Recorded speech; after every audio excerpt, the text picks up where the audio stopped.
Bismillah. Assalamualaikum warahmatullahi wabarakatuh.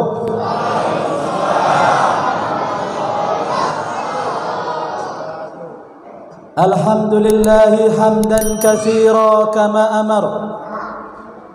Allahumma salli ala sayyidina Muhammadin wa ala alihi wa sahbihi ajma'in. Amma ba'du.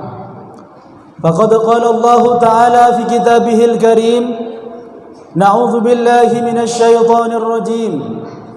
Ya ayyuhalladzina amanu la tubtilu sadaqatikum bil manni wal adha. Sadaqallahul azim.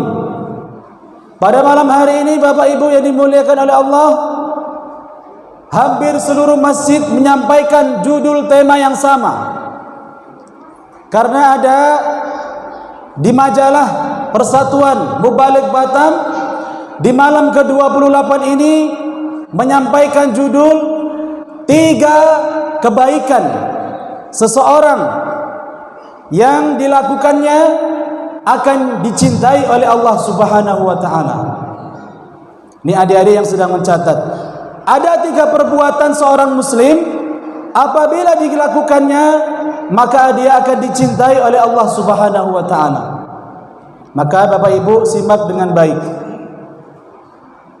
Yang pertama, termaktub di Quran surah Al-Baqarah. Mohon maaf, surah Ali Imran ayat 134. Alladzi yunfiqu ma, mohon maaf,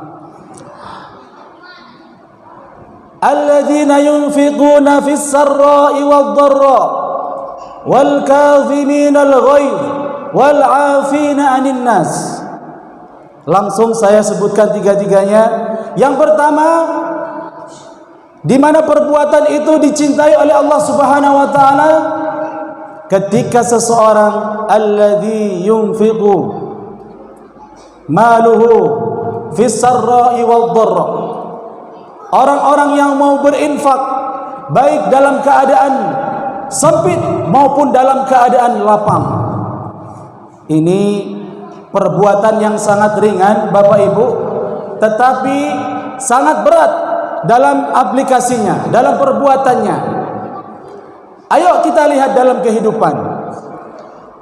Orang berinfak hari ini, Pak, kalau dia lagi maju usahanya, lagi jalan bisnisnya, maka dia akan mudah mengeluarkan infak. Tiba-tiba kita dapat undangan dari Bapak Haji. Ada apa ini Pak, dapat undangan? Saya dapat alhamdulillah rezeki ditambah oleh Allah. Maka syukuran. Lalu bagaimana dengan orang-orang yang ketika diturunkan rezekinya dalam keadaan sempit? Maka tak semua orang bisa memberikan infak Bapak Ibu. Boleh Bapak Ibu bisa mentraktir teman, bisa syukuran, bisa selamatan. Tetapi ketika hati Bapak Ibu disempitkan rezekinya oleh Allah, diuji, tidak semua bisa lulus. Makanya yang dicintai oleh Allah, ketika dia lapang, dia mau berinfak. Begitu juga ketika dia lagi sempit, dia juga mau berinfak. Kalau kita lihat aplikasinya lagi Bapak Ibu, ada nampaknya ini infaknya sudah benar Bu. Bapak pengurus masjid, saya hari ini berinfak 10 juta untuk pembangunan masjid. Bagus. Tolong ya, jangan ditulis nama saya. Tulislah di situ hamba Allah. Nampaknya sudah benar Pak. Luar biasa Bapak ini. Tidak mau disebutkan namanya. Ditulislah di papan tulis itu, infak 10 juta dari hamba Allah. Kita doakan sama-sama bla bla bla dan bla bla bla. Suatu saat hatinya lagi sempit. Itu kan dalam keadaan lapang. Dia bisa ngomong seperti itu Pak. Suatu saat dia pecah di dalam kemasyarakatannya. Sudah tidak akur lagi dengan kepengurusannya. Di rumah tangganya ataupun di RT maupun di kemasyarakatannya pecah.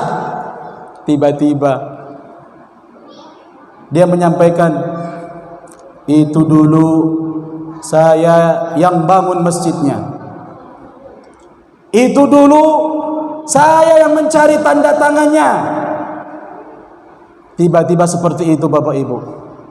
Kayak gini Allah Subhanahu wa taala menyindir orang-orang yang selalu membatalkan sedekahnya. Ya ayyuhalladzina amanu la tubtilu sadaqatikum bil manni wal adza. Wahai orang-orang yang beriman, janganlah kau lebur pahala sedekahmu dengan cara mengungkit-ungkit, bil manni wal adza, dan janganlah sedekahmu itu kamu lebur dengan cara menyakiti orang yang kamu memberinya. Ini dia Pak, kesalahan kita sudah benar mungkin di awal, tapi belum tentu 5-10 tahun yang akan datang sedekah kita ini akan terus menjadi pahala atau lebur karena ucapan kita sendiri. Itu kan kalau enggak karena saya, enggak ada masjid kayak gitu. Itu Pak bahasanya, na'udzubillahi min dzalik. Dan mohon Bapak Ibu yang dimuliakan oleh Allah, dalam keadaan lapang pun kita berteman, maupun dalam keadaan nanti mungkin suatu perjalanan yang sangat panjang, kita mungkin sudah tidak akur lagi, jangan pernah mengungkit-ungkit kebaikan kita Bapak Ibu, karena itu sudah tidak ada gunanya lagi. Kalladzi yunfiqu malahu ria'an nas, itu seperti orang-orang yang berinfak tetapi dia riya karena ingin dilihat oleh Allah, karena ingin dilihat oleh manusia. Na'udzubillahi min dzalik. Makanya wallahu yuhibbul muhsinin, pantaslah orang yang berinfak ketika dia lapang, ketika dia sempit, berinfak di jalan oleh Allah, maka dia dicintai oleh Allah Subhanahu wa taala. Ini satu Bapak Ibu. Yang kedua, orang yang dicintai oleh Allah Subhanahu wa taala ternyata orang yang mampu menahan amarah. Ini perbuatan lagi-lagi mudah tetapi sulit dalam kehidupan, Pak. Karena orang yang sedang marah, jujur, ini tidak bisa dikendalikan rata-rata. Padahal Nabi Muhammad SAW mengajarkan, kalau dirimu sedang marah, maka dianjurkan untuk duduk, untuk meredam kemarahanmu itu.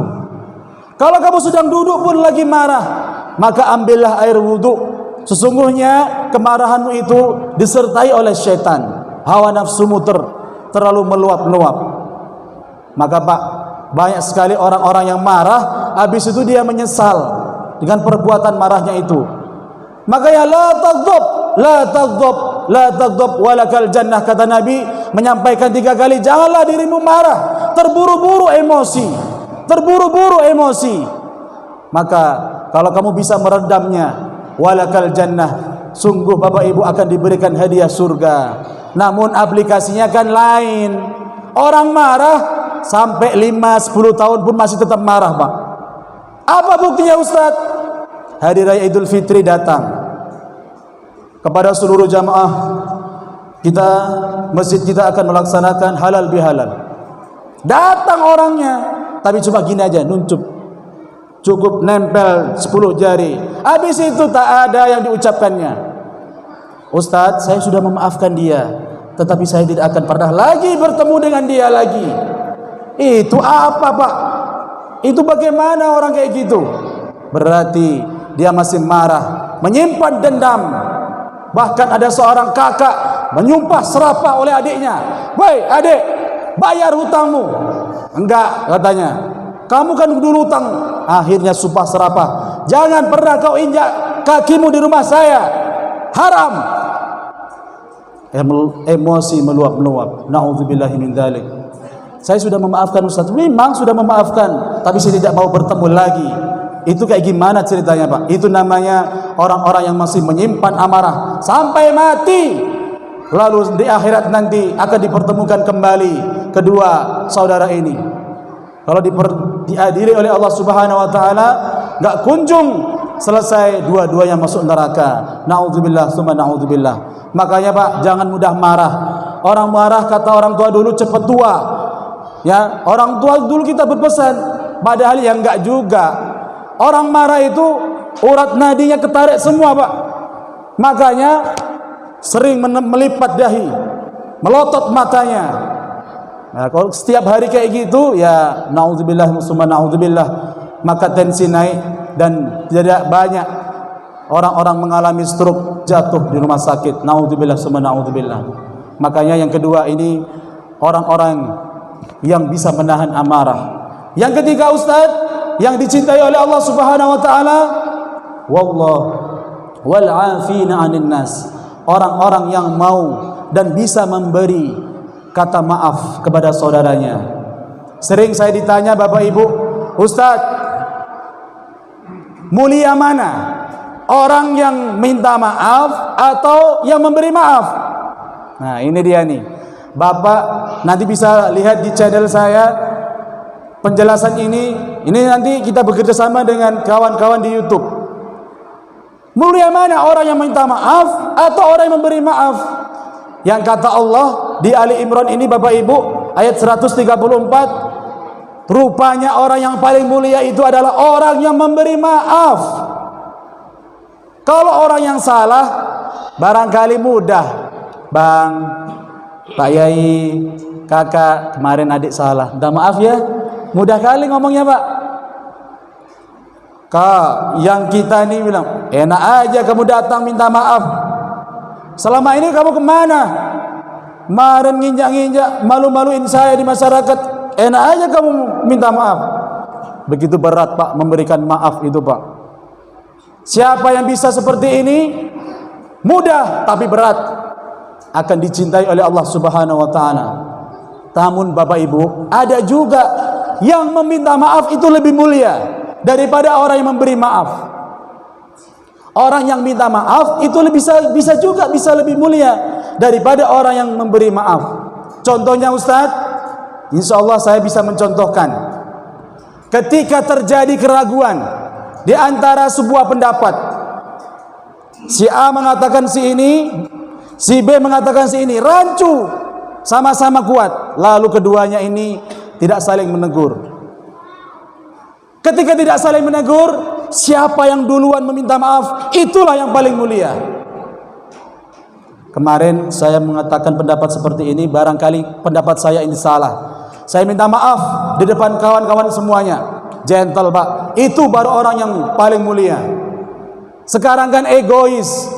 Sekarang karena jabatan, karena dia orang terpandang di masyarakat, no way, saya tidak mau minta maaf. Padahal meminta maaf yang demikian itu lebih mulia daripada yang memberikan maaf. Makanya kalau ditanya mana yang lebih mulia, memberi maaf atau meminta maaf, maka konteksnya dilihat dulu permasalahannya. Kalau masalah hutang piutang, maka lebih mulia orang yang memberikan, melunasi hutang itulah, atau yang memberi maaf. Saya sudah maafkan, tak usah bayar lagi, lillahi ta'ala, jangan pernah diungkit lagi, saya ikhlaskan karena Allah. Mantap sekali, Pak. Kesalahanmu kemarin sudah sangat diomongin lagi, ayo kita maju ke depan.